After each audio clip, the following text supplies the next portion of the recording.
Hello and welcome to the video. My name is David Higgins and I'm going to jump into my summary of this book, which is Vipassana Meditation as taught by S.N. Goenka. The book is written by William Hart. We are going to tackle chapter 1 today, which is titled The Search. On page 14 we read this: Buddha did not teach any religion or philosophy or system of belief.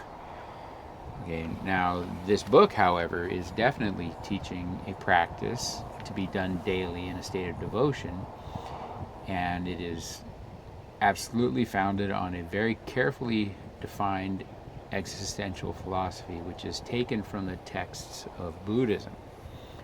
So, in my opinion, Buddhism is definitely a metaphysical philosophy. It connects our inner life with our bodily experiences and presents a structured worldview carefully framed by certain concepts, ideas, that are stated in very authoritative language. And this is accompanied by a very intense set of behaviors which are prescribed to become a daily practice. Now, a set of ideas called truths coupled with daily rituals definitely sounds a bit religious to me. Just because it ignores the big idea of God doesn't remove the fact that it is every bit religious otherwise. A religion can stop short of making a decision about the existence of a supreme being and still be a religion. So I maintain that Buddhism is in fact a religion that just dodges the big question and tries to act as if the question doesn't matter, and that dodging the question doesn't matter either. So most people, I guess, would say that you have to have God in the mix for it to be called a religion. But to me, a religion is more like a specific system of beliefs that is accompanied by a behavior pattern that is done faithfully. So, for me, particularly the Vipassana variety of Buddhism that Goenka is presenting, it really sure looks like a religion to me. Okay. So Goenka then states that the teaching of Buddha is simply, quote, the law of nature.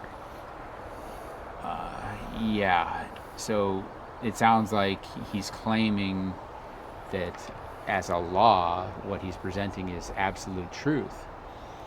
Now, truth is a subjective experience.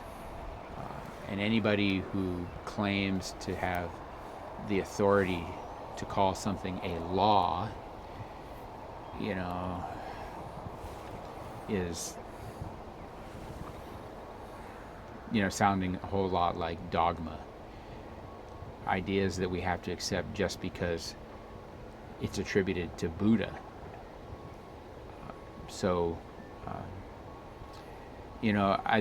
To say that Buddha's experience is the same experience that everybody is going to have is also disingenuous, because each of us is a unique individual and we experience things in our own unique way. So what amounted to an ironclad sort of experience for Buddha himself doesn't necessarily translate to everybody. It's not a universal experience just because Buddha experienced it. Even if we just try to stick to generalizations, I do, actually agree with many of the generalized statements that are presented in Buddhism, but I don't think that it qualifies it to be an absolute truth, okay? Even if it's a general reality that everybody has access to. So Goenka goes on to say that we should not accept any thought system that we cannot validate from our own personal experience, and that we should not declare allegiance to the Buddhism that he is advocating until we have experienced and examined the precepts for himself, and that Vipassana meditation retreat will demonstrate these truths, and also it will have the added effect of eliminating suffering for the participant. Okay. At the end of chapter 1, he presents a series of questions and answers that are definitely worthy of attention, and I will forego summarizing those questions and answers here, but please take the time to read it for yourself. On my website, rationalmetaphysics.com, there is a link to the PDF version of the book, and you can read the book for yourself. It's a readable book, and the questions at the end of chapter 1 are worth taking the time to read. Okay, so I'm going to go ahead and continue right into chapter 2, which is titled The Starting Point, and it talks in general about the phenomena of a human being. So Goenka states that Buddha taught that a human being is a composite of 5 processes. 4 of those processes are mental, and the 5th one is physical. So the 5th is called matter, and matter in Buddhist philosophy is not a thing, rather it is a process that we experience. Okay, so his definition of matter is a continuously arising and vanishing flow of vibrations, which only seem to be permanent. And this statement applies to the body also, because it is matter. Properly speaking, the body is not a thing, and matter is not a thing, and essentially no object is a thing in and of itself. There are no, invisible particles forming the basis of the existence of supposedly independently existing objects. Rather, everything is a vanishing flow of vibrations and nothing more. Now, the mind is composed of 4 processes, and it is more closely connected to the self than the body. And the 4 processes are called consciousness, perception, sensation, and reaction.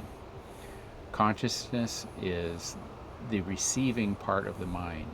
It is simple recognition and undifferentiated awareness. The second process is called perception, and it is characterized as recognition, identification, categorization, and evaluation, which is to say, we determine whether any phenomena is positive or negative. The next process is sensation, and this arises simultaneously with every input. Sensation remains neutral until it is evaluated. Once it is evaluated, sensation is defined as pleasant or unpleasant. The fourth process is called reaction, and if the sensation is determined to be pleasant, the typical reaction is craving, meaning that we want more of what is pleasant. If the sensation is determined to be unpleasant, then the typical reaction is a feeling of aversion, meaning we do not want to experience it. Okay, so now these 4 processes occur with lightning-like rapidity, repeating moment to moment in an unbroken sequence. It is the goal of Vipassana to help the practitioner to become aware of the cycle and to learn to control it. So now this never-ending flow of awareness and reaction gives rise to the instinctual belief in the existence of a stable self at the center of the process. But Buddha asserts that this is actually an illusion. There is no established thing which is the self.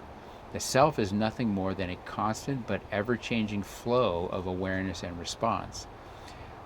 The self is nothing fixed or permanent. So it says that Each human being is a series of separate but related events. Each event is the result of the preceding one, and they all follow without any interval. The unbroken progression of closely connected events gives the appearance of continuity and of identity.